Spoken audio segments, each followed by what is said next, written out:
waa kuwan qodobada ugu waaweyn ee wararka maanta Jimcaha 6 Maarso 2026 madaxweyne Xasan Sheekh Maxamuud ayaa maanta ka ambaxay magaalada Muqdisho isagoo ku sii jeeda dalka Tanzania si uu uga qayb galo meertada 25 ee madaxda caalamka.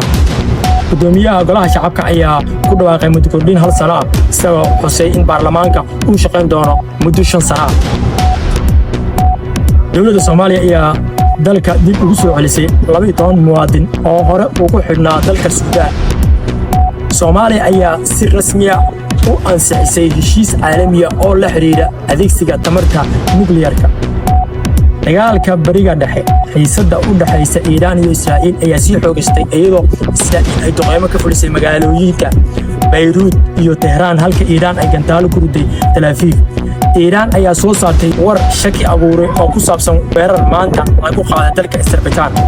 madaxweyne Trump ayaa xilka ka qaaday Christian Neyer kadib markii la sheegay inay ka shiftay arrimo xasaasi ah.